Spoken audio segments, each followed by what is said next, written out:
Ke samudra naik kapal selam, udaranya sangatlah lembab. Saya akan memberi salam, maka hadirin wajib menjawab. Assalamualaikum warahmatullahi wabarakatuh. Alhamdulillahi rabbil alamin, wabihi nasta'inu ala umuri dunya waddin, wassalatu wassalamu ala ashrafil anbiya'i wal mursalin, wa ala alihi wa sahbihi ajmain, amma ba'du. Yang terhormat Dewan Juri yang arif dan bijaksana, serta para teman-teman yang semangatnya luar biasa.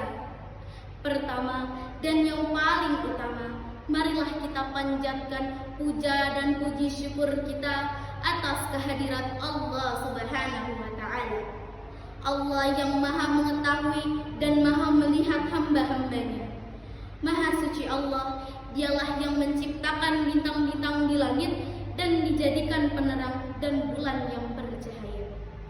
Salawat beserta salam tak lupa kita curahkan kepada junjungan kita, kecintaan kita, suri tauladan kita, Nabi besar Muhammad sallallahu alaihi wasallam, yang telah membawa kita dari zaman jahiliyah menuju zaman Islamiyah, dari zaman kegelapan menuju zaman yang terang benderang seperti saat ini. Berdirinya saya di sini bukan untuk berdiam diri seperti patung, bukan juga untuk berpose seperti model, melainkan berdirinya saya di sini untuk membawakan pidato yang berjudul Kemuliaan Orang Berilmu. Hadirin rahimakumullah, suatu hari Allah Subhanahu wa Ta'ala memberikan 3 pilihan kepada Nabi Sulaiman alaihissalam. Di antaranya yaitu kekuasaan yang agung, harta yang berlimpah, dan ilmu yang bermanfaat.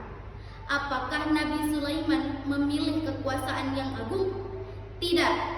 Apakah Nabi Sulaiman memilih harta yang berlimpah? Tidak. Tetapi Nabi Sulaiman alaihissalam memilih ilmu yang bermanfaat. Dan apa yang terjadi? Ada yang tahu tidak? Allah Subhanahu wa Ta'ala memberikan Nabi Sulaiman kekuasaan terbesar di muka bumi dan harta yang tak terhingga. Masya Allah.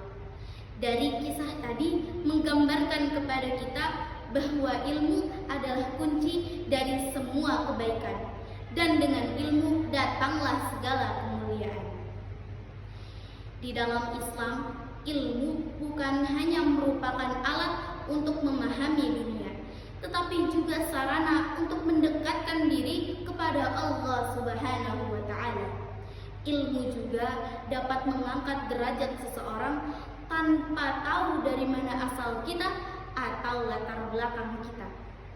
Sebagaimana firman Allah di dalam surah Al-Mujadalah ayat 11 yang berbunyi, A'udzu billahi minasy syaithanir rajim. Ya ayyuhalladzina amanu idza qila lakum tafassahu fil majalisi fafsahu yafsahillahu lakum.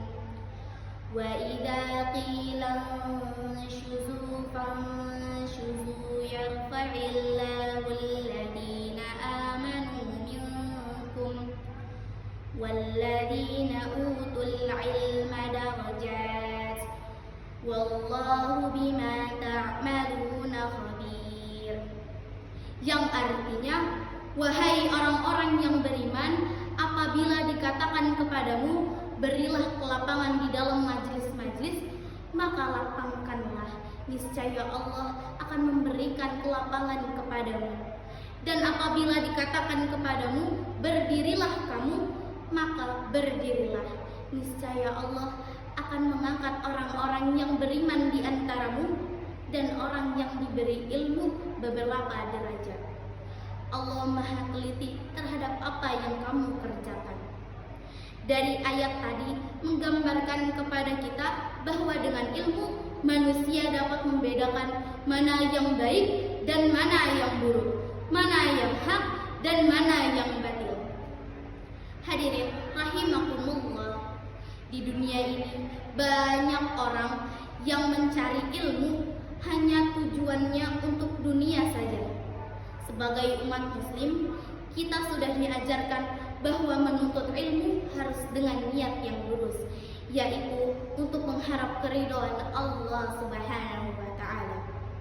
Sebagaimana sabda Rasulullah sallallahu alaihi wasallam, barang siapa yang mencari jalan untuk menuntut ilmu, maka Allah akan permudah jalannya menuju ke syurga. Masya Allah. Kemuliaan orang berilmu dilihat juga dari kebermanfaatannya bagi orang lain. Sebagaimana sabda Rasulullah sallallahu alaihi wasallam, sebaik-baiknya manusia adalah yang bermanfaat bagi orang lain. Ada pepatah Arab yang bilang, al-ilmu bila amalin kasyajari bila thamarin. Ilmu tanpa pengamalan bagaikan pohon tanpa buahnya. Perlu kita ingat bahwa ilmu tanpa akhlak yang baik akan sia-sia. Ilmu yang tidak dibersamai oleh akhlak yang baik tidak akan memberikan manfaat kepada pemiliknya. Oleh karena itu, selain kita harus menuntut ilmu, kita juga harus membenarkan akhlak kita, agar ilmu yang kita dapatkan benar-benar bisa membawa berkah. Sebelum saya akhiri pidato ini, saya ingin mengutip sebuah kata bijak yang berbunyi, tanpa ilmu dunia akan gelap, tanpa iman dunia akan hampa. Sekian pidato yang bisa saya sampaikan. Semoga apa yang saya sampaikan bisa bermanfaat bagi kita semua, terkhusus bagi diri saya sendiri. Kurang dan lebihnya mohon maaf. Wabillahi taufiq wal hidayah. Wassalamualaikum warahmatullahi